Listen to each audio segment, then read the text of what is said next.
YouTube, I'm sharing another book review with you guys today, and this one also includes a giveaway. This is a non-spoilery review since, people do want to read this book that I will giving away, which is this copy. This is my copy, so this book is waiting for the winner to be announced, and then I will be shipping this out. Let's get into my review first, and then I share the giveaway rules at the end of this video. The Cuckoo's Calling by Robert Galbraith or J.K. Rowling. This book starts out when a model falls to her death, and most people, the police included, believe that she committed suicide. But her brother does not believe that, so he hires a private investigator, Cormoran Strike, who is one of the main characters in this book. The brother knows Strike from his childhood days, so he hires him to look into his sister's case and into her death, and wants to know if Strike can figure out if she committed suicide or if she was killed, and if she was killed, who killed her, of course. Strike takes the case,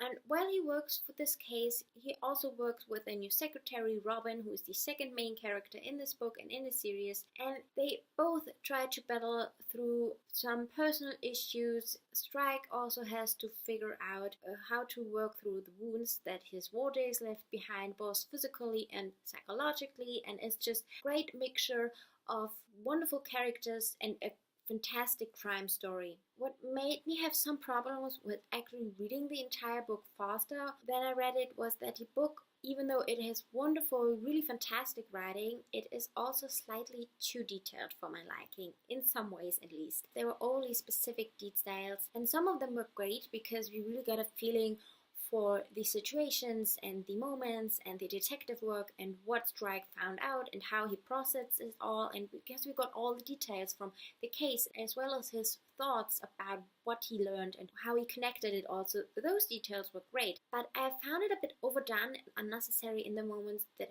didn't have anything to do with his detective works, with the case of if the model killed herself or not. So for example, quite a few moments where there were a lot of details about Strike's and his secretary Robin's personal home life in it, which I found a bit unnecessary because I just wasn't very interested in most of those moments and situations, and would have preferred if Rowling would have just left them out or written them shorter so that we don't get the huge amount of personal home life details that we get from both Strike and Robin's, or if she would have just focused on one of the characters and their home life. For example, if she would have just focused on Strike's home life, or if she would have just shown Robin's home life, I think that would have been better, at least for me. But now in reflection, after I read this as well as the following two books in the series, I really do see why she did it that way, and I can understand it now better than I did while reading this, because it gives a wonderful baseline for those characters and why they behave in the way they do and how they evolve from this book to the last book that is currently out. So it is wonderful to have all those personal lives now that I read all the three books that are currently out, and have the family background and the current living updates and all that. But while reading this, it felt very unnecessary and a bit too much to have from characters that we were just introduced to. But overall, they really make sense and they are wonderful in reflection.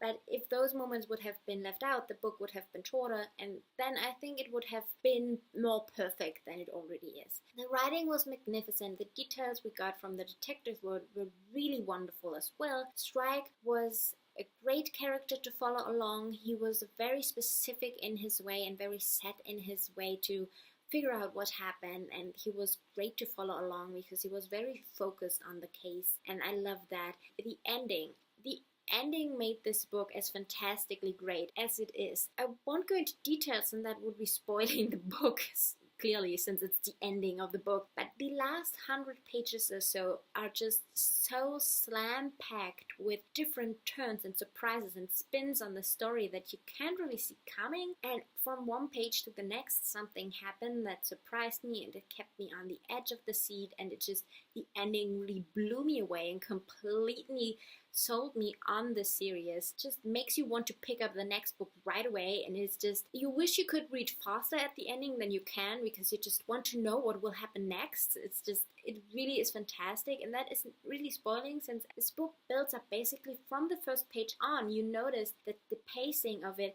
builds up to something bigger, something faster, that there is something coming at one point in this book that will surprise you. The momentum that this book builds is fantastic, and I loved it, and it was a wonderfully paced book. And in reflection, while you read it, you might feel this is a bit slow, but when you get through until the end, you notice that it was all done with a purpose and it makes sense, and so it's great. The characters were pretty fantastic as well. I really enjoyed Strike. I liked Robin. I didn't love her.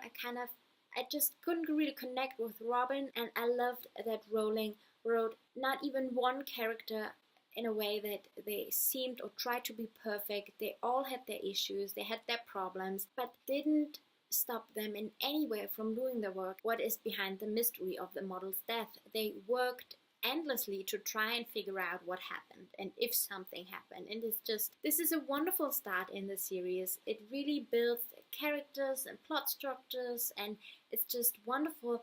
It's such a great start for the series and for build up for those two books that are currently out. This book was fantastic and I really enjoyed it, and it is a very unique crime novel, and I think more people should read it, which is why I'm hosting this giveaway. So as I said, this is my copy, and this one is the book I will be giving away.